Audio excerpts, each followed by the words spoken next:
Missionaries from Syria went down to what then was referred to as the Kingdom of Aksum, which is in modern-day Ethiopia, and they brought with them a whole host of literature. A new passage in the Ethiopian Bible has just surfaced, and what it reveals about Jesus' resurrection is deeply disturbing. Not because it is strange or hard to believe, because it is specific. It describes exactly what Jesus said and did in the 40 days after he rose from the dead. Teachings so politically dangerous that they were quietly stripped from the Bible the rest of the world was handed. The Western Church said almost nothing happened in those 40 days. The Ethiopian Bible says something very different, and once you hear what that passage actually contains, you will never read the resurrection story the same way again. The passage they never wanted you to read.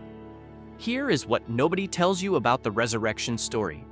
In the Western Gospels, Matthew, Mark, Luke, and John, the most important event in all of human history receives almost no follow-up. The tomb is empty. Jesus appears briefly to his disciples. He ascends to heaven, and then silence. The story ends almost as fast as it begins. For billions of people, that silence has been accepted as the complete account. But it isn't.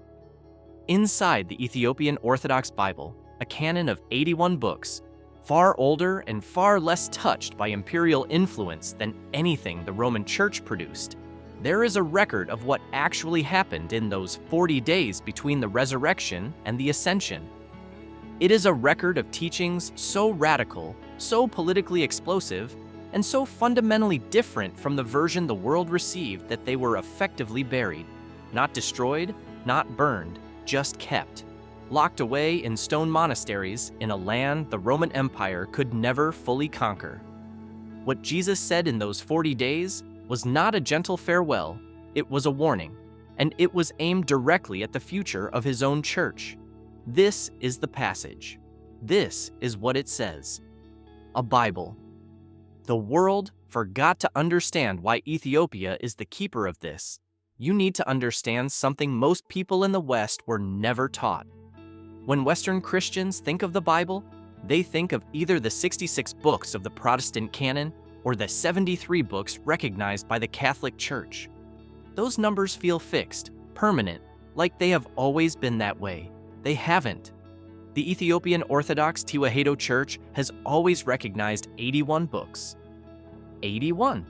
That means there are entire texts considered holy by one of the oldest Christian communities on earth, that billions of people have never read, never heard of, and were never told to look for.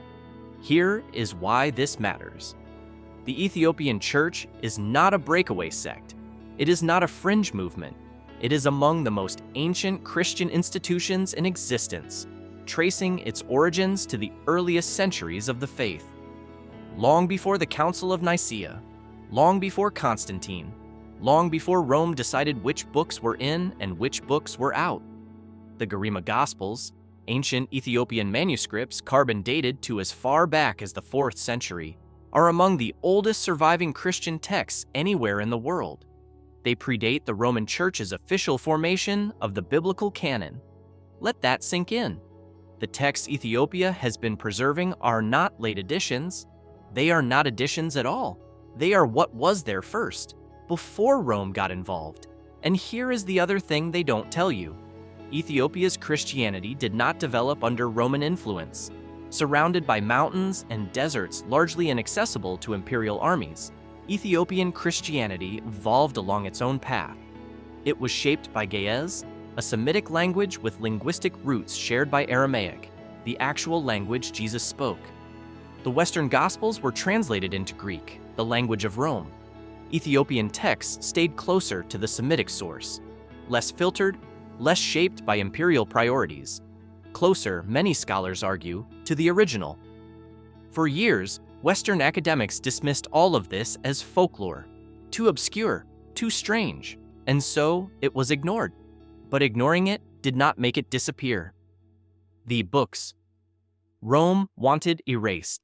Here is what Rome actually did to these texts and why. The most famous book preserved in the Ethiopian canon and nowhere else is the Book of Enoch. You may have heard the name. The book of Enoch is directly referenced in the New Testament. The Epistle of Jude quotes from it, yet it was removed from the Western biblical canon by the Roman Church. The reason is not a mystery. It tells a story that the early church leadership found deeply, structurally threatening. The book of Enoch describes the Watchers, celestial beings who descended to earth, took human women as partners, and fathered a race of giants called the Nephilim. More dangerously, these fallen figures shared forbidden knowledge with humanity. The crafting of weapons, the secrets of the hidden world, the arts of war and deception. It is a story about divine beings who abused their power and unleashed chaos. For an institution that depended on projecting unquestioned divine order through its own hierarchy, this was not a story they wanted people reading. Ethiopia kept it anyway. The Ethiopian canon also includes the Book of Jubilees, sometimes called the Lesser Genesis, which retells the Genesis narrative with new detail and introduces a solar calendar that directly conflicts with the Roman ecclesiastical calendar. A community following a different calendar is a community that cannot be fully synchronized, fully controlled, fully absorbed into an imperial religious system. And then there are 15 additional texts, entire books that exist in the Ethiopian Bible and nowhere else in mainstream Christianity, texts offering a different account of early Christian history, one shaped by something other than the priorities of power. This is what Ethiopian monks have been guarding. Not folklore, not legend. The suppressed record of what early Christianity actually looked like before Rome decided what it was allowed to say. So the question becomes, if Ethiopia preserved these books, the ones Rome didn't want anyone reading, what did it preserve about the resurrection itself? If you are not subscribed yet, now is the moment. What Jesus actually said in those 40 days after he rose is the reason this channel exists. Subscribe before we go any further, because what comes next is the part they really did not want anyone to hear. 40 days. The West never heard about here is where the passage opens up into something no Western gospel has ever recorded. The text is called the Mashafa Kidan, in English, the Book of the Covenant. It is a physical manuscript handwritten in Ge'ez on treated parchment, copied generation after generation in highland monasteries, where the air is thin and the doors are thick and outsiders are not welcome without permission. Ethiopian clergy regard it as direct documentary evidence of what Jesus taught his disciples during those 40 days. Not a metaphor, not a theological interpretation. A record, and the portrait of Jesus that emerges from the Mashafa Kidan looks almost nothing like the figure most Westerners are taught. Stop, because this matters. In the Western Gospels, the post-resurrection Jesus is almost deliberately understated. He appears in a locked room. He walks on the road to Emmaus. He stands on the shore of Galilee. He gives a short final commission: go, baptize, teach, and ascends. That is it. For the most important 40 days in human history, the Western Bible gives us a handful of brief scenes. The Mashafa Kidan gives us the full 40 days. And in it, Jesus is not gentle. He is not understated. He appears as a divine king, delivering urgent warnings to people he knows are about to face something they are not prepared for. His tone is not the tone of a teacher wrapping up a lesson. It is the tone of someone who can see exactly what is coming and is using every remaining moment to arm his disciples against it. The disciples were told to guard these teachings with their lives. For centuries, in monasteries above the clouds, they did. And it begins with a declaration so direct, so confrontational, that it reads like a challenge thrown directly at the next 2,000 years of Christian history. The weapon of his father. The first law in the Mashafa Kidan is also the most uncomfortable. Jesus tells his disciples that his father's weapon is not made by human hands, not forged from iron, not carried by soldiers. The weapon of his father is compassion, the force of a spirit that builds rather than destroys. And then the passage says something that no Western canon has ever placed in the mouth of the risen Christ. Do not resort to violence in my name. Read that again. Do not resort to violence in my name. This is a man who has just returned from death. He has conquered the grave. He stands before his disciples with the full authority of divine power. And the first instruction he gives, the very first law he lays down, is this: whatever you do, do not use force on my behalf. In a world where the Crusades, the Inquisition, and centuries of religious warfare would eventually be carried out explicitly in the name of Jesus Christ, this lands like something detonating. He continues, the Spirit will be your power, the heart will be your place of worship, love will be your only law. Here is what nobody talks about when these words come up. On the surface, they echo familiar things: the Sermon on the Mount, the teachings most Christians know. But what the Mashafa Kidan is doing is radical in a way the Western reading misses entirely. If the heart is the true place of worship, then what does that say about the massive stone cathedrals that were about to be built across the Roman world in his name? Places where access to God would be mediated by priests, by rituals, by men in institutional positions. If love is the only law, what does that say about the hundreds of doctrinal rules, the rigid theological walls, the hierarchical power structures that would come to define Western Christianity for the next 2 millennia? This is not a teaching that coexists peacefully with organized religious power. This is a teaching that makes organized religious power unnecessary. And that is precisely why what comes next is so disturbing. The prophecy against his own church.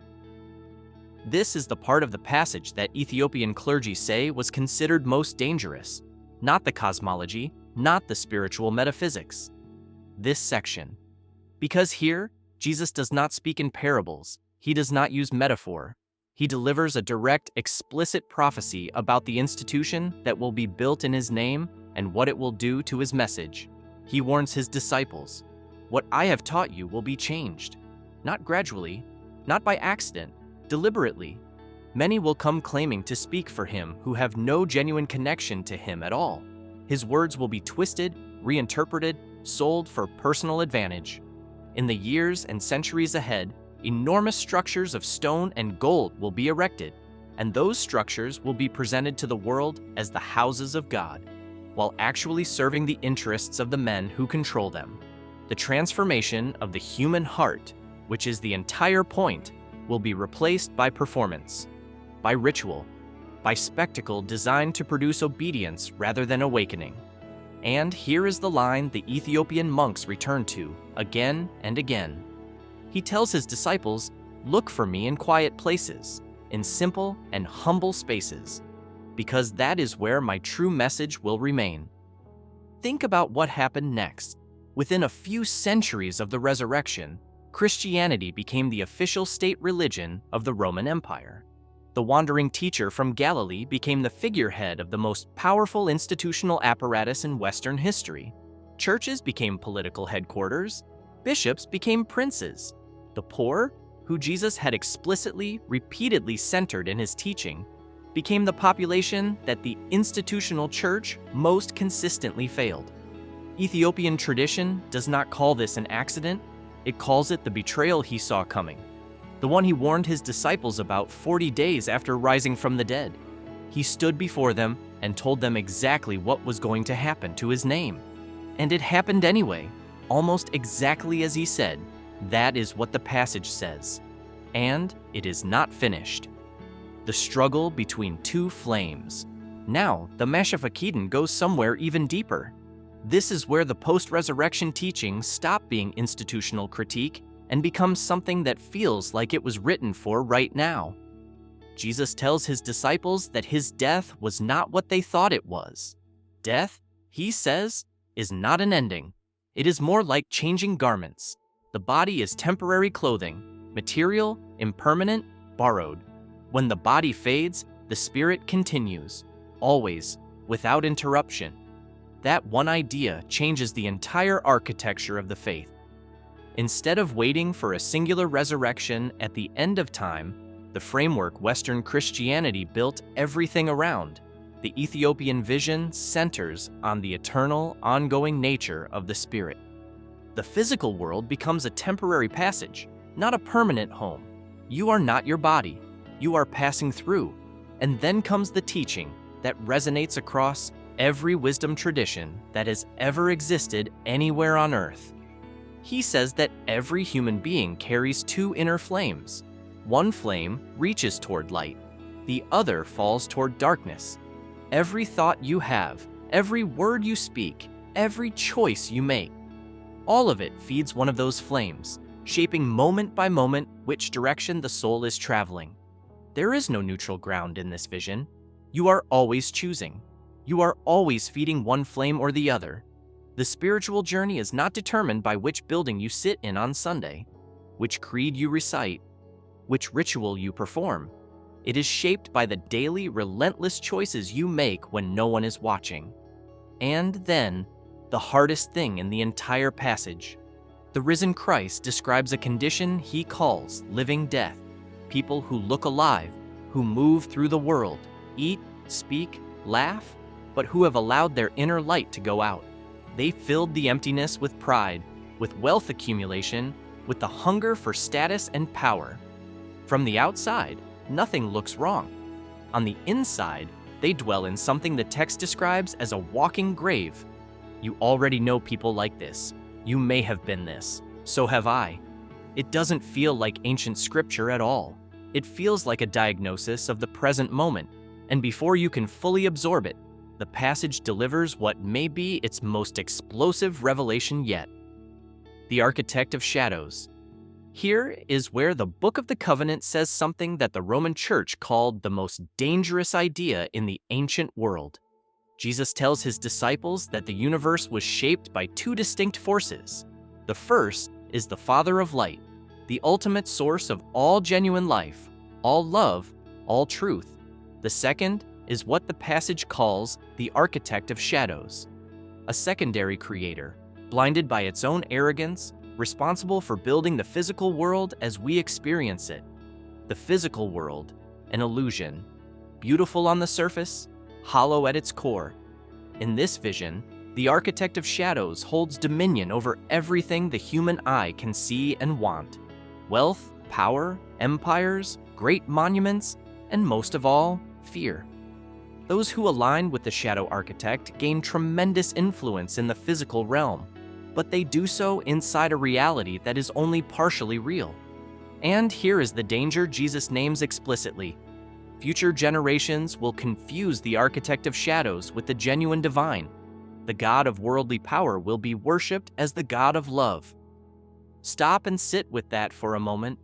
This idea has a name scholars of early Christianity know well: Gnosticism, the Gnostic tradition, which held that the material world was created by a lesser, flawed being, and that Christ came to liberate human souls from its grip, was not a marginal movement in early Christianity. It was everywhere. It drew followers across the ancient world. And then the Roman Church hunted it with systematic ferocity, declared it the worst heresy, and destroyed every text it could find. In 1945, a sealed clay jar was discovered in the Egyptian desert near Nag Hammadi. Inside, scrolls that had survived the purge, ancient texts hidden in the ground for over 1,000 years, every single one of them centered on the same idea.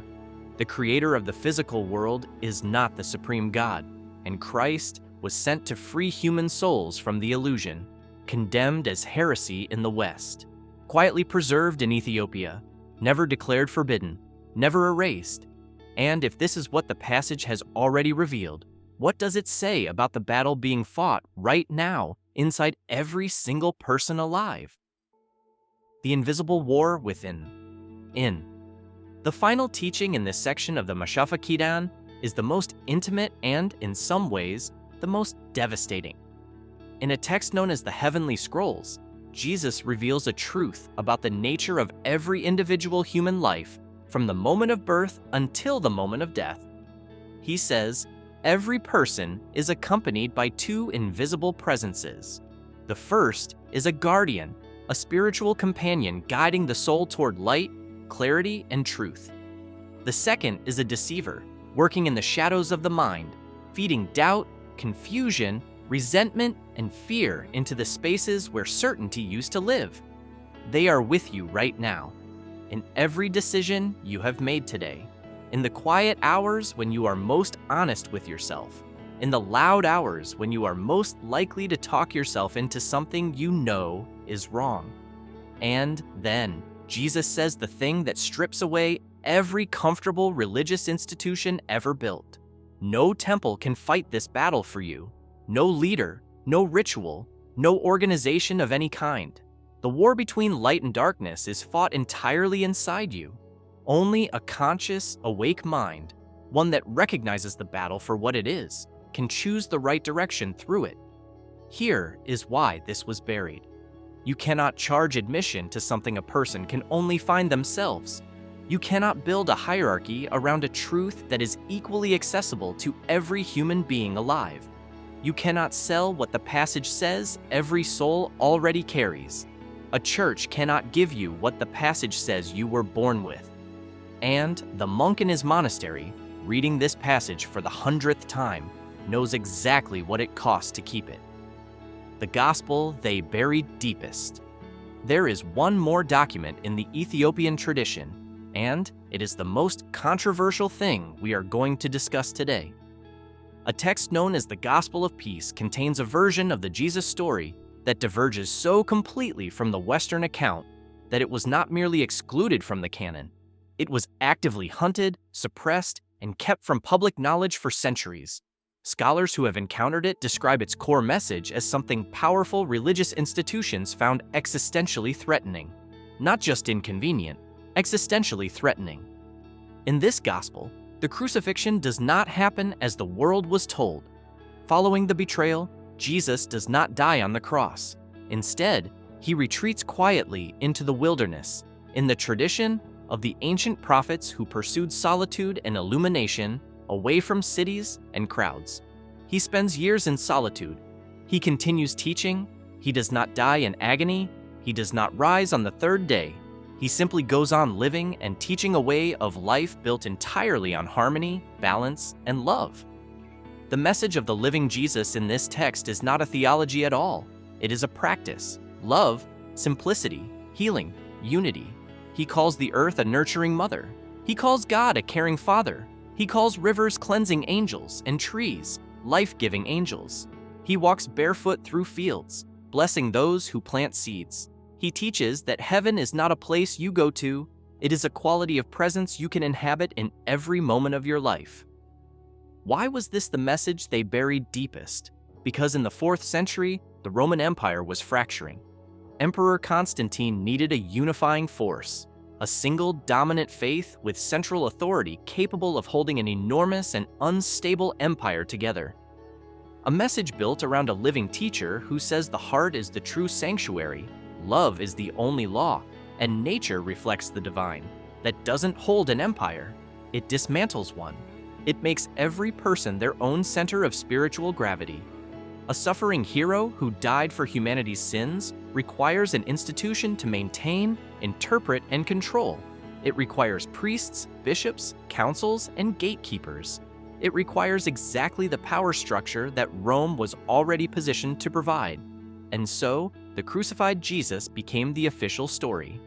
The living Jesus, the one walking barefoot through fields, calling trees angels, saying, "Heaven is available right now," was left in the keeping of Ethiopia, the land chosen to hold secrets. None of this is coincidence. Ethiopia's role as the keeper of suppressed sacred knowledge is rooted in a history that stretches back more than 1,000 years before the birth of Jesus. This is a land that has understood itself as a guardian of the sacred since before any of this began. The Ethiopian people trace their spiritual lineage not to the apostles, not to the early church fathers, but to Solomon himself. The Queen of Sheba, known in Ethiopian tradition as Makeda, traveled from Africa to Jerusalem, not merely as a political figure, but as a seeker of something she could not find at home. Her encounter with Solomon produced a son, Menelik I, founder of Ethiopia's royal Solomonic dynasty, a lineage of sacred stewardship that never ended. When Menelik came of age, he journeyed to Jerusalem to meet his father, and when he returned to Ethiopia, He brought with him something no other nation on earth has ever claimed to possess: the Ark of the Covenant, the golden chest that housed the tablets of the divine law. The most sacred object in all of Israelite history was, according to Ethiopian tradition, taken from the temple in Jerusalem and carried to Africa, where it has remained ever since. It is said to rest today in a modest church in Aksum. A single monk, one man who has taken a vow of celibacy and dedicated his entire life to this singular purpose, guards it. No one else is permitted to see it. When he dies, another monk takes his place. The guardianship does not pause. It does not pass to a committee. It does not get discussed. It simply continues, generation after generation, in the same quiet building, in the same ancient city, in the same country that has been holding the world's most important secrets for longer than most nations have existed. This is the land that kept the Ark. This is the land that kept the Book of Enoch and the Book of Jubilees when Rome was hunting every copy it could find. This is the land where monks copied the Mashafa Kidan by hand in the thin air of highland monasteries, passing it forward to the next generation with the same gravity they passed the guardianship of the Ark. When Jesus' most dangerous teachings needed a place to survive, when what he said in those 40 days after the resurrection proved too radical for Rome to absorb, Ethiopia was already there, already keeping things, already carrying what the empire had decided the world wasn't allowed to have. That is the hidden story, not a replacement for what you know. The chapters that were torn out before the book was handed to you. You now know what the monk knows. You know what the passage says. The question is not whether you believe all of it. The question is, why were you never given the chance to decide for yourself? The monk in Aksum will be replaced when he dies. The manuscripts will be copied by the next generation of hands. The guardianship never ends, because some truths are too important to leave unguarded. If what you just heard matters to you, subscribe. Not because this channel needs the number, but because there is more being kept that hasn't been brought into the light yet, and the people who were never supposed to hear any of this are exactly the ones who deserve to hear what comes next. Leave your thoughts in the comments. We read everyone.